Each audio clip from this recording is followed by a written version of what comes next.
My God, I just saw Iceland. That's amazing. Excellent. Hi, welcome everybody. My name is Nina Jane. I'm the director of the Ashland Public Library, and I had to take a second because I think Rachelle said somebody is here from Iceland, which is probably one of the furthest places we've ever seen anybody from. So, wow, this is going to be fabulous. But we're in Massachusetts. Rochelle is not in Massachusetts, but close by. And we are excited to be chatting with her about her new book about Judy Blume, which, as you all know, she's a warrior for literacy, and she has written books that we remember as children and we actually remember as adults as well. We were just talking about that a second ago. Before we get to Rochelle, though, I do want to say a couple of things. One is I'd like to thank the Friends of the Ashland Public Library for supporting all of our programs. I would also like to thank Rochelle for letting us share this program with other libraries, because I think, and anybody who knows me knows that I think when libraries work together, we can make magic. So that is this program. It's a magical program. Um, I'd like to let you know that you can buy signed books by Rochelle from Aesop's Fable. I will try to put a link in the chat for that. If I forget, I will send an email to everybody after the program. Not forget, if I run out of time, or if the chat's going by too fast, or our conversation is going too fast, if you have questions for Rochelle, please put them in the Q&A, which is a button at the bottom of your screen, and I will moderate them to her as we talk. We are not doing a presentation. This is an hour-long free-for-all Q&A. And Rochelle has been warned. So off we go. Rachelle Bergstein, thank you so much for being here to talk about your book. I'm going to read the whole title because it's so good. The Genius of Judy, How Judy Blume Rewrote Childhood for All of Us. And that's like 1,000% true for me. So welcome. Thanks so much for being here. And tell us a little bit about yourself before we get into the book. Well, thank you so much for having me. I'm really excited to be here. I love libraries. I'm just getting lost in the chat, seeing where everybody is. I think these Zoom programs are amazing. I'm in Brooklyn, New York. I live here with my husband and my 8-year-old son. Um, I'm a writer, obviously. This is my third book. My first two books were on shoes and diamonds. So I like to say that I write books about things that women tend to love and get invested in, and that other people sometimes regard as frivolous. Mm. So even though Judy Blume seems like a little bit of a departure from some of those previous commodity histories, I do feel, in my mind anyway, she really does fit in because she's someone that's so meaningful to women and I'm sure we'll get into this, but who was dismissed for a long time in her career as not being serious literature. Right, especially because she started out as a children's author. Like we've all read Super Fudge and Tales of the Fourth Grade Nothing. Well, I want to say I have read them Me probably too. multiple times. So I don't want to assume about anything, but if you haven't, you should. So let's go back a little bit before we start talking about Judy. Were you always a reader when you were a kid? Yes, very much so. I read anything I could get my hands on. It was my hobby, it was my escape. I just loved to read. And pretty much as soon as I could talk, I was telling people I wanted to be a writer when I grew up. So I am truly living my dream, which is so awesome. It changed as I grew up. You know, when I was a little girl, I wanted to be the author and illustrator of children's books.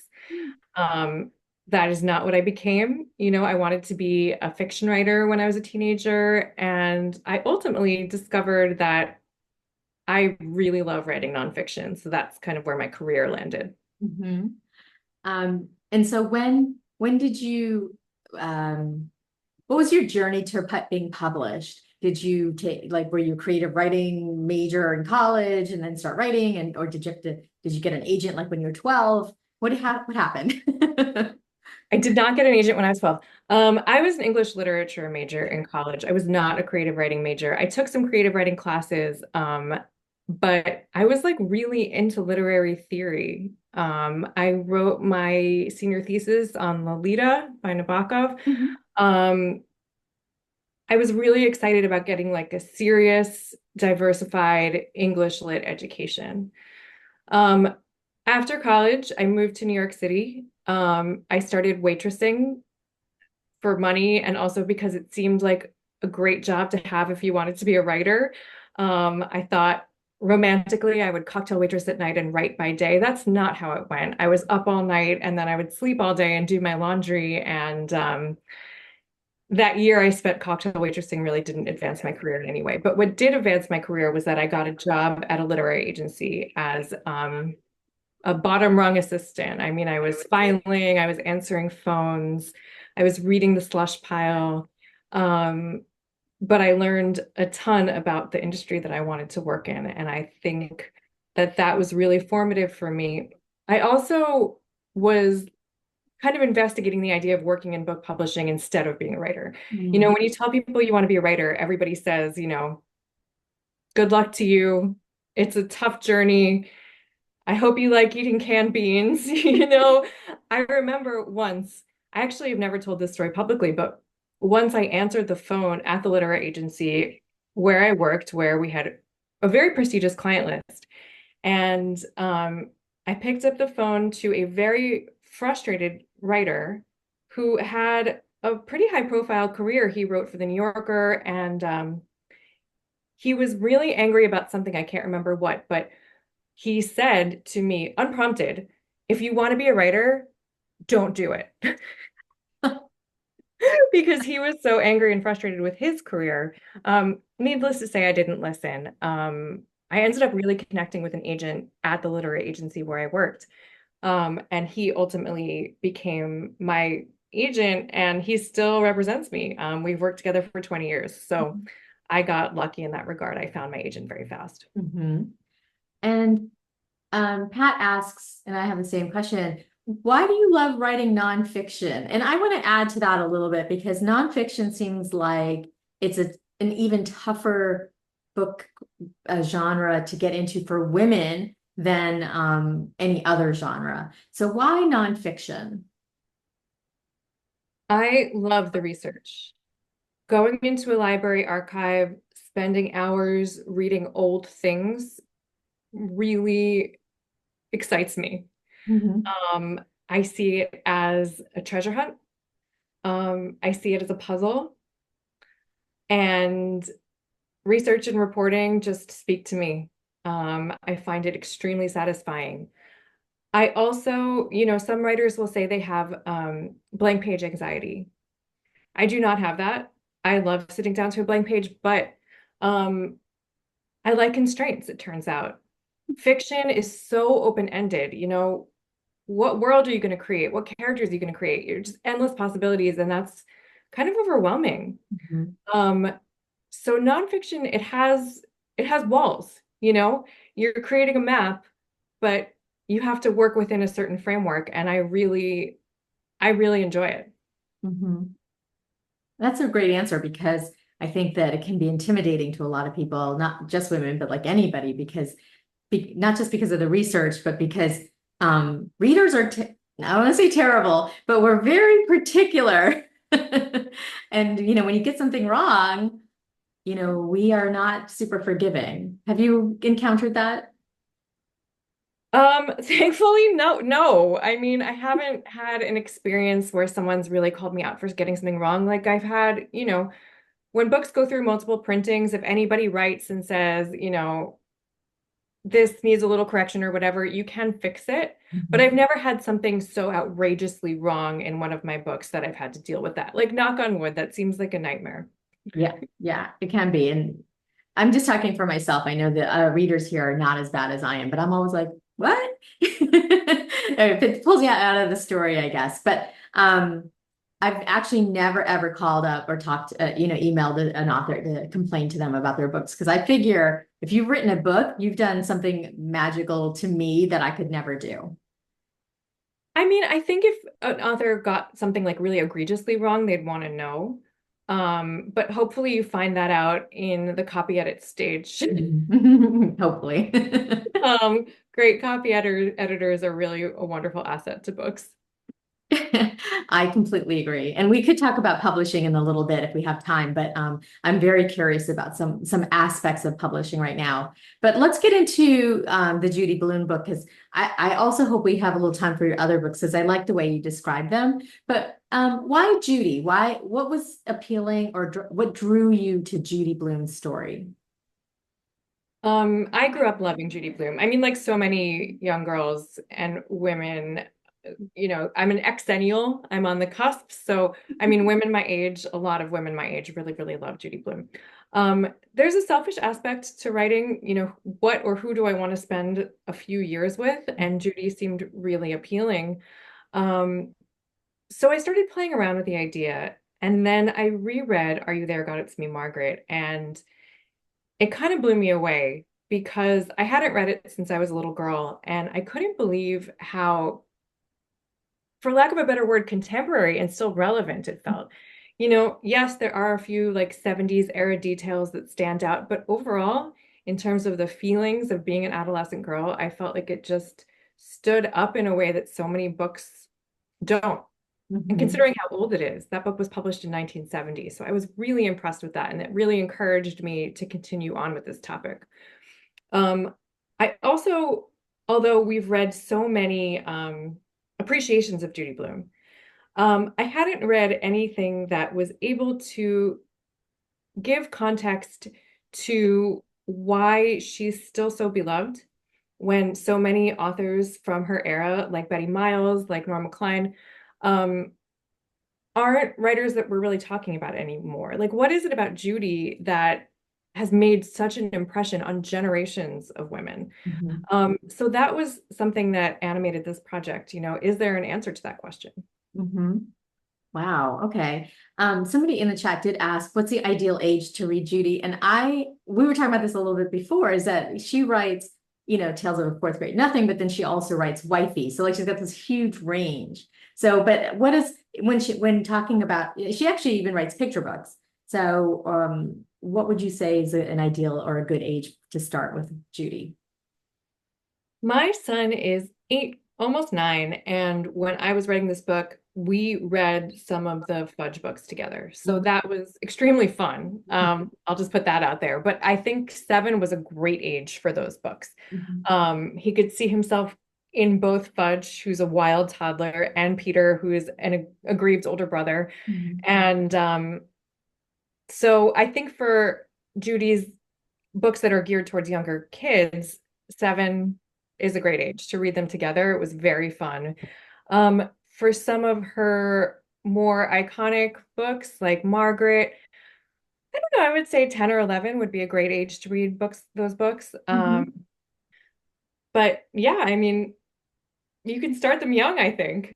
Yeah.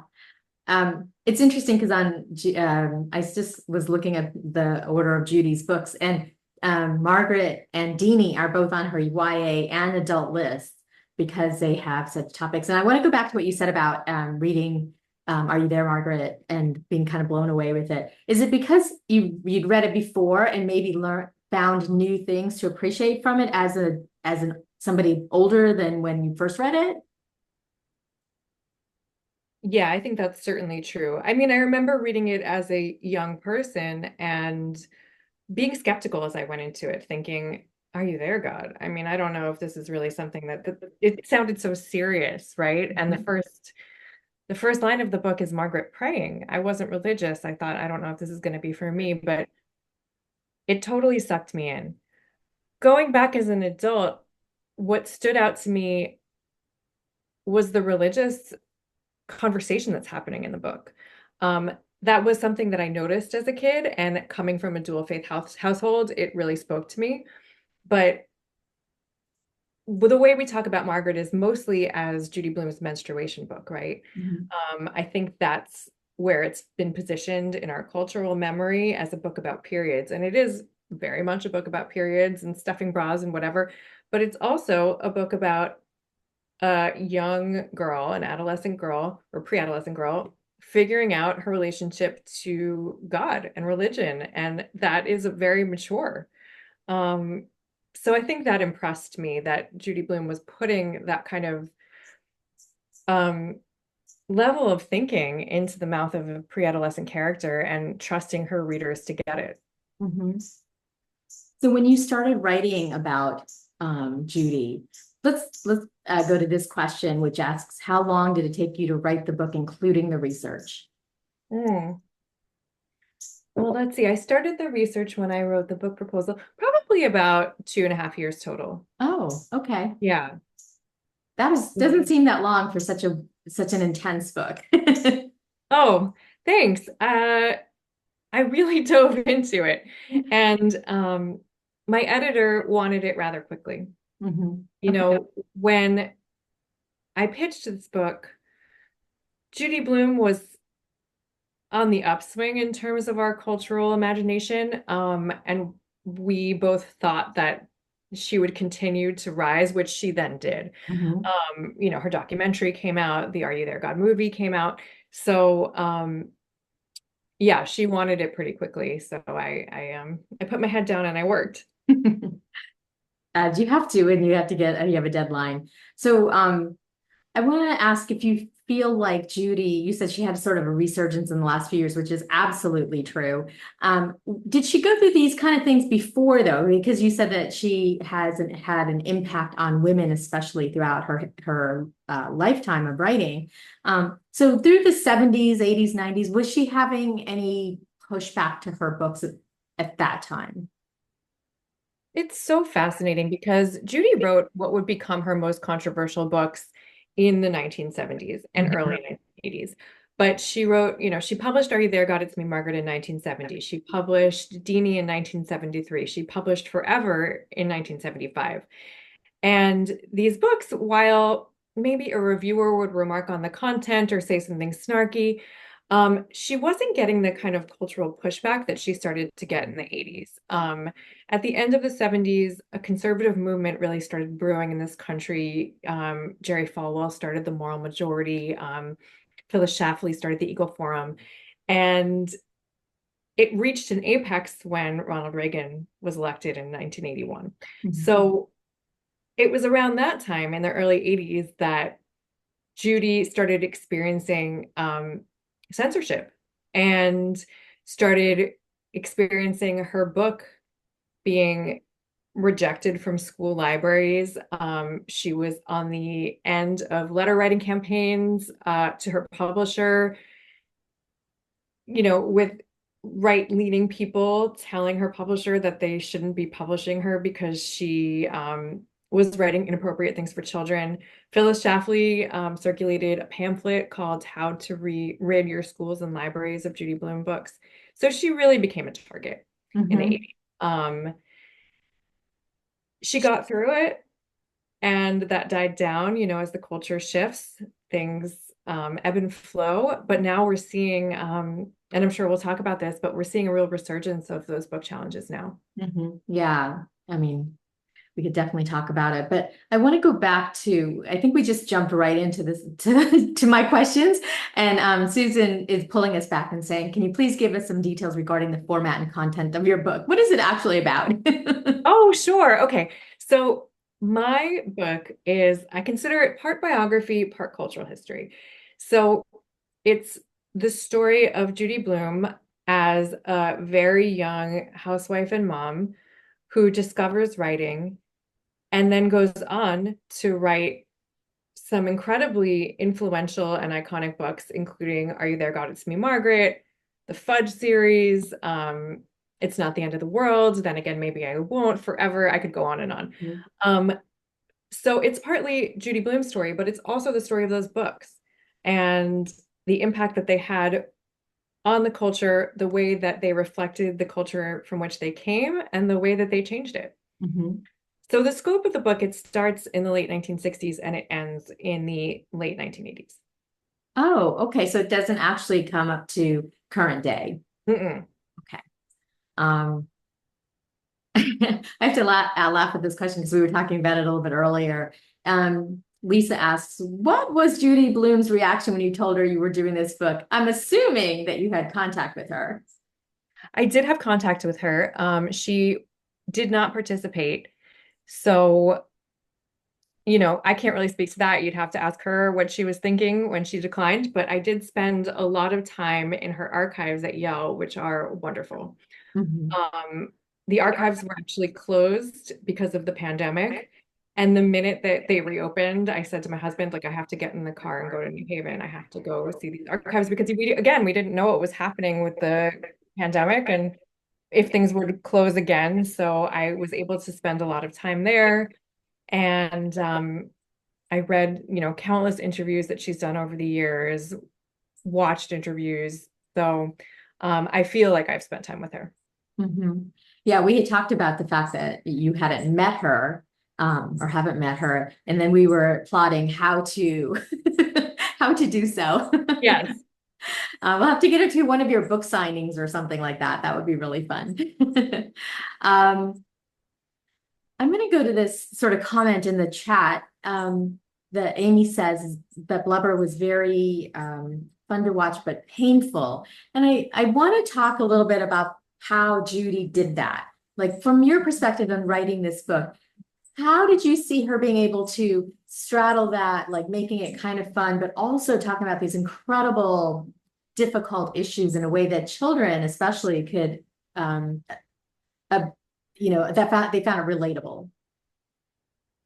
Blubber is a tough one. I was actually just talking to another interviewer about this, and she was saying she has trouble with Blubber. I remember reading Blubber as a kid, and it made my stomach hurt. It's a very cruel book. It's a very tough read. Um, but it reflects something that really does happen, which is senseless bullying of kids who are different. Mhm. And the sort of mob mentality of bullying that someone who's popular or powerful targets someone who isn't, and then everyone piles on because they want to be aligned with the popular and the powerful, and they don't want to be aligned with the target. And Judy she got in the 80s, she got in a lot of trouble for that book. Mhm. That was one of the books that was most frequently banned, which actually surprised her because it's one of her books that does not touch upon sexuality. And the reason that people would give for wanting Blubber out of the hands of children was, well, A, it used the word bitch, which people had an issue with, but also it didn't have a moral. It doesn't clearly show the kids who engaged in the bullying being punished. It doesn't show the adults scolding them. The person who's bullied for most of the book, the titular Blubber, she becomes a bully in the end. And that's how she gets out of this terrible classroom situation where kids are being so mean to her. So Judy wrote books that reflected real life. And I think that's one of the reasons children responded so well to them. They saw reality reflected in these books. Um, and then in books that are not Blubber, I mean, she really does a wonderful job of layering these very accessible, kind of compelling real life stories of kids with lessons about puberty and bodies and love and sex. And, she really had a gift for that. Mhm. And what was it about Judy that made her write about these things in a way that we remember? Vanessa was just saying she remembers those books, having read them 40 years ago. Mhm. What is it about her? What was her background, her origin story? Judy was from a middle-class Jewish family in Elizabeth, New Jersey. She was the daughter of a dentist and a homemaker. Um, she had a fairly happy, if a little bit repressed childhood, like a kind of a typical 1950s childhood. And she was very creative. She not only told stories, but she also danced and did school plays and worked on the school newspaper. And she loved it. She also was raised with the message that the pinnacle of a woman's success was to marry a husband who could provide for her economically, to have children and nurture them and raise them, to live in a beautiful home, um, to keep her husband happy, to cook great meals, to learn to play tennis if her husband wanted to play tennis. And that's what she did. She was engaged before she graduated from college.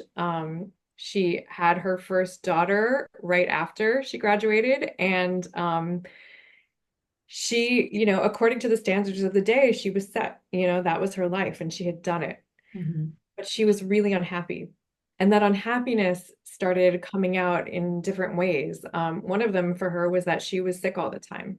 And doctors couldn't really explain it. She would get rashes, she would get sore throats, she would have days when she couldn't get out of bed. And it wasn't until she started writing as a creative outlet that that stopped. Mm. So she was bored and unhappy, and it was literally making her sick. Mm-hmm. When she started writing, she talks about channeling that younger version of herself. Margaret is very much drawn from her own memories and experiences. And it made her excited to think that through writing, she could kind of get back in touch with the person she used to be. Mm-hmm. What made her pick up the pen? Not just the boredom, but the fact that she was going against what she was supposed to be doing. Yeah, so I mean I loved learning this about Judy Blume because of course now she's such a cultural supernova that we don't think that she ever struggled, right? She's been famous for so long. So many of us have grown up always knowing the name Judy Blume. So what I was kind of interested and inspired to learn is that her path to success as a writer wasn't straightforward. Um, she started just thinking to herself, I need to do something creative. That's what made me happy as a kid. So she would wash dishes and she'd sing along to the radio and she'd think, maybe I'm going to write pop songs until she realized she doesn't really have a gift for writing pop songs. Um, she liked to craft and she actually made pennants to hang in children's rooms that she sold briefly in Bloomingdale's. Mm-hmm. Um, but she had to stop doing that because she developed an allergy to the fabric glue she was using. So I love that detail. It's like if she could have withstood the fabric glue, we would have never gotten Judy Blume books. It's just so funny. It's like the randomness of life. But um, after that, she read to her kids like many creative parents do, and she thought to herself, I could probably write a children's book. And she started just writing and doodling little drawings, and she wasn't great at it. It wasn't like she was an overnight success. She wasn't necessarily completely natural at it. And then she got a brochure in the mail from her alma mater, NYU, and there was a class being offered for adults called Writing for Children and Teenagers. So she took the class, and this was like a really special thing for her. She got to go into the city one night a week and leave the kids at home with her husband. And she liked the class so much that she took it twice.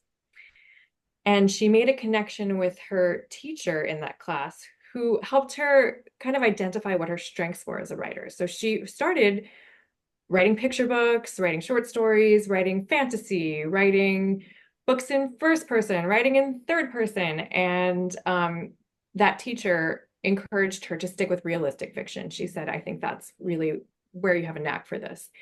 And she became ambitious. She started sending out her manuscripts to magazines that published fiction for children. She started sending drafts to publishers, and she was rejected all over the place. Every major publisher in New York rejected her Mm-hmm.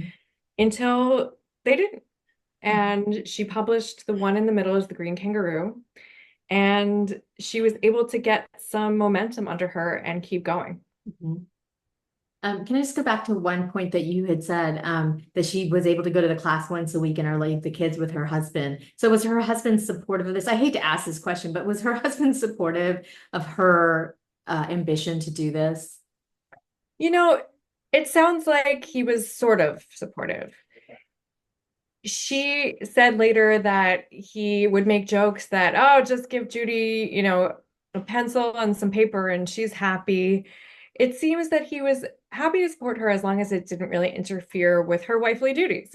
So as long as she was getting dinner on the table and she was picking the kids up from school and everyone's needs were being met, he didn't really care if she wrote in her free time. But it doesn't seem like he was really excited about her having a career as a writer. It was more like, oh, okay, if this is making you happy, that's an inexpensive way for you to have a hobby. Hmm. Well, I mean, again, I hate to say this, but like the fact that he was willing to watch the kids one night a week, not that he's a hero or anything, but it goes like one step beyond just like totally like, as long as, it's not, she's going to be happy. It's more like, okay, I will support this in this one way. Interesting. And Absolutely. Sorry. No, he connected her with a friend of his who had worked in publishing to read some of her early work and give her some honest feedback, and it completely backfired. Um, the friend wrote her a letter that basically said, grab the tissues because you don't have it, and you Oh, should really think about just going back to baking. And her fortitude in pushing forward against rejection and against that kind of feedback is really admirable. yeah, absolutely. Especially back then when she probably didn't have like a group of women writers or friends who she could like bounce ideas off of, which so many people have now. So No, she did not have a writers group. And in fact, that was part of the problem. She really didn't connect with a lot of the women in her town. She didn't feel like she fit in. They liked playing tennis, they liked playing golf, they gossiped, they shopped to pass the time, and she just didn't feel like those were the ways that she wanted to pass the time. So I think some of her creativity was coming out of a place of loneliness and unfulfillment. mhm. I also want to go back to the point you said about the banners that she was making. I feel like the way that you describe that, it was her body saying, like, nope, this is not the thing. You know, Right, right? right. You'd said that she was getting sick and she was, having hives and stuff, and that all went away when she started to write. And then and then she did this penance, and her body was like, yeah, that's the wrong direction. Nope. I love that thought. It's like the body is smart, right? It was giving her some feedback about where she should be spending her time and how. Yeah. That's awesome. Okay. So Robin asks, and I asked you this earlier too, did you see the movie version of Are You There? And if so, what did you think about it? I did see it. So, okay, so I was telling Mina, I really enjoyed it. I brought a friend from the Netherlands with me, and so she didn't grow up reading Judy Blume, and it was all new to her. And we both have young boys, and we had a blast. I mean, it was for me, someone who's been steeped in the Judy Blume experience for years, and for her coming from the total opposite end of the spectrum, knowing very, very little about Judy Blume, we both enjoyed it. That said, I do feel that the film attempts to like clean up a couple storylines that didn't need cleaning.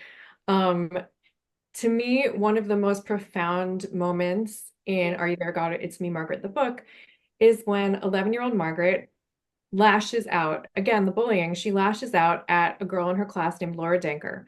And Laura is the girl in her class who's taller than everyone and has already hit puberty and has developed, right? And because of that, and for that reason only, there are rumors about her that she does things behind the grocery store with boys. Mm. And Margaret, in a moment of weakness and anger, kind of piles on Laura and repeats the rumors that she has heard about Laura to Laura. And Laura is so upset, and Margaret immediately knows that she did something wrong, right? She immediately feels intense shame, but in the book, she's never able to make it up to Laura. This is just a learning experience for Margaret, right? That when you treat someone like that, you have to live with the consequences. Mhm. And for her, the consequences are the shame and the hope that she'll do better someday. In the movie, and I hope this doesn't, spoil it for anyone because this does refer to the ending, but um, we see Margaret reject Nancy, who's kind of her snotty best friend, and in a gesture, like bring Laura onto the dance floor at a graduation party, and we're showing, we're seeing Margaret, stands up for Laura and in one full swoop, like redeem herself. And to me, that felt like a false note. It felt very Hollywood. And I think one of the things that we all admire so much about Judy's books is that she is willing to tell it like it is. And to me, the book version, it was much more like it is in that regard. Mhm. Which brings me to what you had said about Blubber, in that there wasn't a resolution that adults could be um, happy with, that Hollywood ending, as you say. Because I think that a lot of those times, a lot of those situations don't get resolved. Yeah. Somebody continues to get bullied. The parents never speak up. When they do speak up, it gets worse. Those kind of things. So it's curious that in making this movie, they actually did give it that sort of jazzy, like, oh, adults can like this too, kind of thing. Maybe. One change that they made that I did like was that they fleshed out the character of Margaret's mother in the movie. And I think that they did it. I mean, they probably did it because they had Rachel McAdams and you don't want to waste Rachel McAdams, but they did it in a way that wasn't necessarily true to that particular book, but was consistent with mothers in Judy Blume's oeuvre. Mhm. So in the movie, Margaret's mom is really, she's trying to reconnect with painting. She's like searching for who she's going to be in this new town, whether she's going to be the PTA mom, whether she's going to work, whether she's going to be an artist again.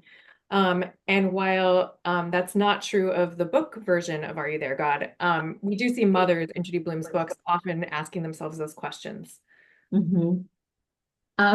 Susan says, and I had the same question for you. I didn't get a chance to ask you, is that did you know that Judy has a bookstore in Key West and is there often during the winter months? I think she'd be happy to meet you and carry your book. So I think, Michelle, we need to take a field trip. I agree. Let's all go. Key West is awesome. If you've never been there, they have wild chickens. It's the weirdest thing ever. They're like pigeons in New York City. There are just chickens that are wandering the streets. It's delightful. I would love to go to Key West and visit Judy. Which actually brings me to a question that I had that I was thinking of sort of mulling over before we even started was that Judy Blume lives in Key West. So does Meg Cabot. And they're friendly, at least on social media. But like Meg Cabot wrote those sort of like lighthearted princess books and things like that, and then Mhm. went to write adult books, also very lighthearted. And I just think she's so iconic, and she lives near this person who's so like so different from her. And how awesome that must be to be somebody that you can just talk to with you could just like go up the street and talk to Judy Blume. So cool. I mean, I say this in the most affectionate way possible. Key West is a freaky city, and I think it probably attracts a really oddball and creative population. And I love that that's where Judy feels at home. It's kind of, it's not the same, but it has a similar vibe to New Orleans. It's just one of those extremely unique American places. And Mhm. yeah, it's really cool.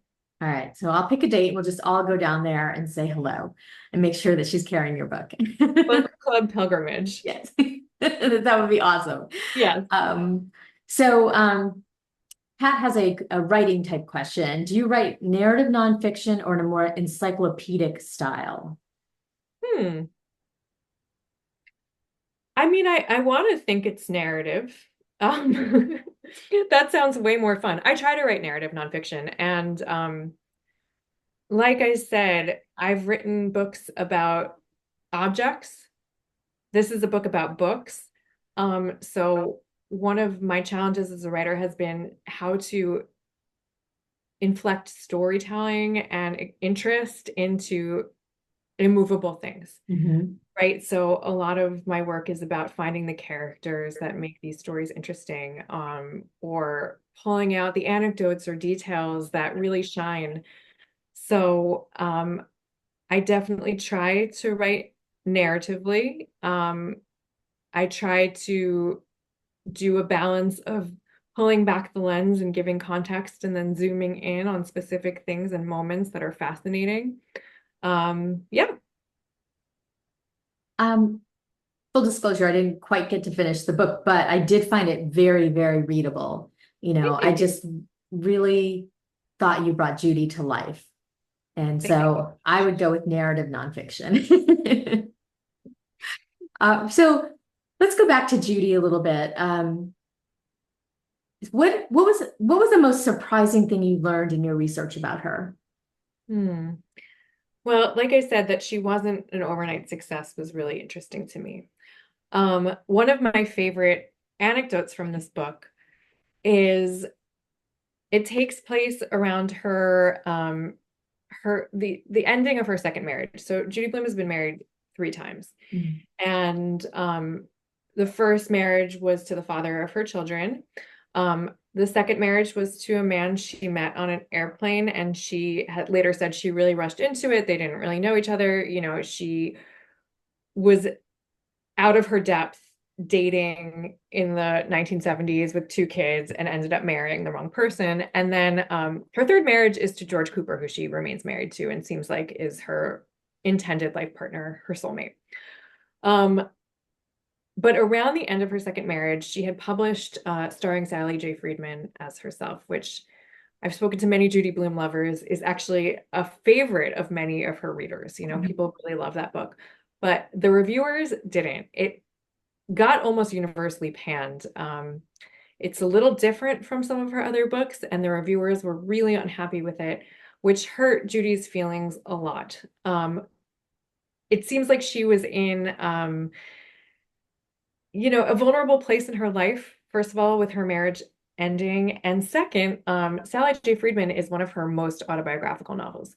So she took the criticism probably more personally than she would have with some of her other books because it really was about her. And she received one review that was from a prominent reviewer, and it called the book disgusting. And Judy couldn't believe it. Like, what a strong word to use about her writing, right? You can not like it, but just call it disgusting. And she was in such a dark place that she picked up her typewriter and she walked outside. She was living in Santa Fe, New Mexico at the time, and she considered hauling her typewriter over the hill where she lived and crashing it into pieces and never writing again. And I feel like as writers, many of us have that moment, where I'm not talented. I want to turn it, I want to pack it in.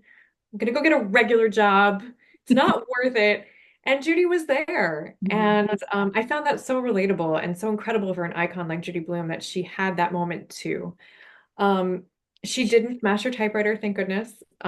She went back inside the house and she actually did something she had never done before, which is she wrote a letter to that reviewer, and said, you're entitled to your opinion. I'm sorry you didn't like the book, but to call it disgusting, like what gives?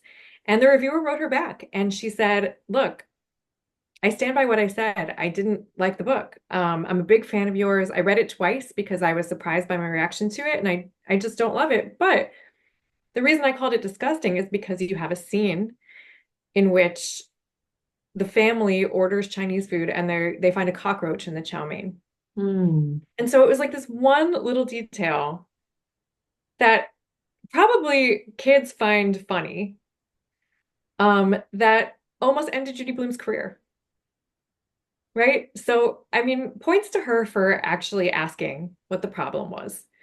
But I think that story just really stuck in my mind as just like an incredible story about a creative person at the end of her tether and, again, picking herself up off the floor and getting back to work. Mm-hmm. That is amazing. And Julie says she remembers that. And the kid goes, hot damn, and gets in trouble Yeah. for swearing. That's great.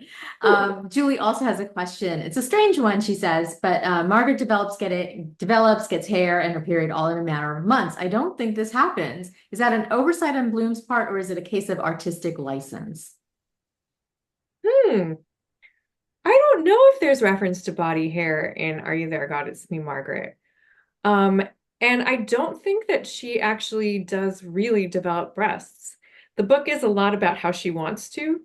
Um, and the famous exercise, we must increase our bust. She stuffs her bra, but she does get her period at the end of the book. Mhm. And that, of course, has become a competitive thing among her friends, right? She's worried she's going to be the last of her friend group to get it, and that seems really humiliating to her. Mhm. But I don't know if we get the absolute clear timeline of Margaret's development. It's very fixated on the boobs and the period comes, but I'm not sure about the rest of it. So Julie says, and I recall this too, is that she's looking in the mirror naked, and then does talk about what she sees, and it is development. So I don't know why I'm being like so shy about the words all of a sudden. Sorry. But yeah, there's obviously like and maybe we all read it differently and see things differently from our own perspectives. Yeah, that's so interesting. Now I'm going to have to go back and look at that scene and see exactly what she says. Um, but yeah, I mean, I don't know what's normal for everybody, so I'm not sure. Yeah, no, that makes sense. Yes, Julie, I'm trying not to be creepy. but I'm also an adult. I should be able to say the words. Um, so I'm going to go to this part about Judy being, banned in a lot of places back in the 70s and 80s and now happening again. Do you feel like she was or did she feel like she was a warrior back then as she has been in the last 5 to 7 years? I think she got there. At first, she very much did not feel like a warrior. She was blindsided by the attacks on her books and kind of on her character. Mhm. Um, there were editorials in newspapers about how she was not only writing inappropriate things for children, but that she was an inappropriate role model because she had been married and divorced twice. Mhm. Um, so it did get personal. She was on an episode of Crossfire where Pat Buchanan accused her of being obsessed with masturbation. Um, so it was very tough on her, and she was quite despondent about it. She had dedicated her career to writing books for children, and then to be told again and again and again she was bad for kids and harming them, that's really brutal. She ended up connecting with an organization which still exists called the National Coalition Against Censorship. And that's when she started to feel empowered because they had more of a playbook for what to do when your book is challenged, and gave her an apparatus to support her in all of the various issues that were cropping up all around the country. She was the most banned author in America for a time in the 1980s. Mhm. So I think she came to embrace her position as a warrior against censorship, but it took time. Mhm. And just quick question, was that Pat Buchanan or Pat Robertson? It was Pat Buchanan. Okay, because both were awful according to us. um, yeah, I mean, there seems to be like these waves of, book bannings. But what made her come out this time? Like, what made her come out fighting this time? Because she'd been pretty quiet for quite a long time. Maybe it's just nothing was being banned as much.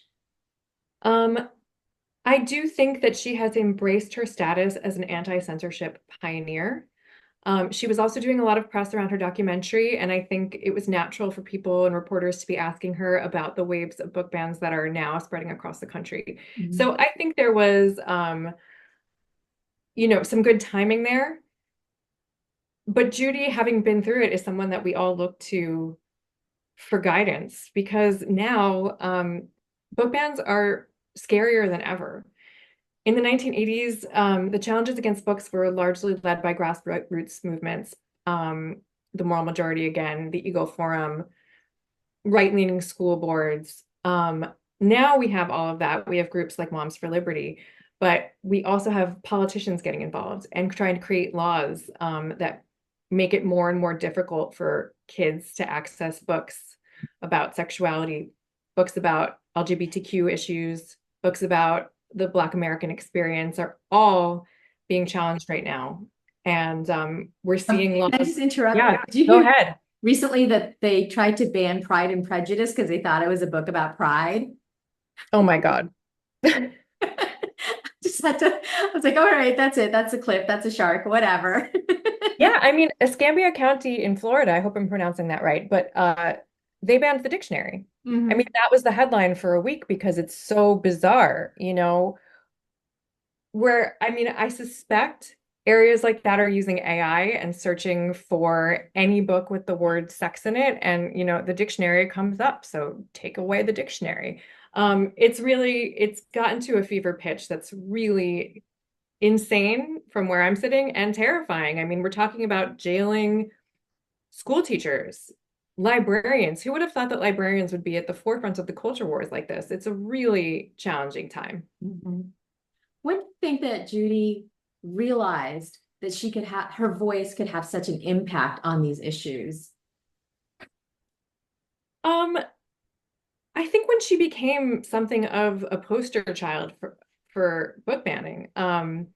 I interviewed Norma Klein's daughter. Norma Klein unfortunately died a long time ago, but her daughter is still alive. And her daughter told me that in her office, she had a poster where Norma and Judy were on it alongside Mark Twain, Mm. Shakespeare, and Solzhenitsyn. And Judy and Norma were the two female faces of the book banning movement. So whether she liked it or not, she was getting aligned with it. And I think for many strong people, your choice is either to wither or to embrace. So she embraced. We're so glad that she did. It's Yes. I can't tell you as a librarian how wonderful it is to have somebody like Judy Blume, defending librarians and books and school librarians and bookstores and stuff like that. It's so heartwarming. It's scary too. Vanessa asked, and this is such an unfair question, Vanessa, what is your favorite Judy Blume book? Oh, I get asked this, and okay, so I have two. Like, don't make me choose. I have Are You There, God? It's Me, Margaret, for all of the reasons I've said. It stands the test of time. It's a beautiful book. It captures the agonies and ecstasies of being a preteen girl in such a perfect way. But I also have a sentimental favorite, and it's Just as Long as We're Together. And that's one of her later books. It's not a book I talk a lot about in this book, but it was the first book that I read where I didn't want my parents to know what I was reading. And I asked my dad to stop reading to me before bed so that I could keep reading it on my own. Mhm. So it had a big impact on me. The first I see someone wrote, that is my favorite too. I love it. The first line of that book is Stephanie is into hunks. And it blew my mind, right? Like it just was like, oh, this is different from anything I've ever read before. Mhm. Did you read all of Judy or most of Judy Blume when you were younger and then read it again for this book? Or did you discover new books when you started researching? I discovered a lot of her adult catalog when I started researching this Mhm. book. So I hadn't gone from being a childhood Judy fan to an adult Judy fan who read all of her adult books. Um, so I read In the Unlikely Event, which I really liked, but then I went back and read Summer Sisters and Smart Women and Wifey and some books that I had missed, um, which are also great. I Mhm. mean, she just has such a wonderful ear for dialogue and a sense of character that no matter what she's writing, it comes through. Mhm. Yeah, and before we started, I told Rachelle that I read Wifey when I was 12 by accident. I was babysitting, they had it on their bookshelf. I was like, oh, Judy Blume. Blew my mind. But I read it later as an adult, and I was like, oh, I get it. Just as you said, just an amazing writer. And somebody who really can speak to us at all ages of our lives, which I think is something super unique. Wifey was Judy's first book for adults, and she describes it as another aspect of her life that she felt like she needed to share. Wifey, as we were talking about before this event started, it really goes there in the language. I mean, there are very vivid sex scenes. It's really funny. I compare it in my book to Erica Jong's Fear of Flying. It's a similar kind of second wave feminist.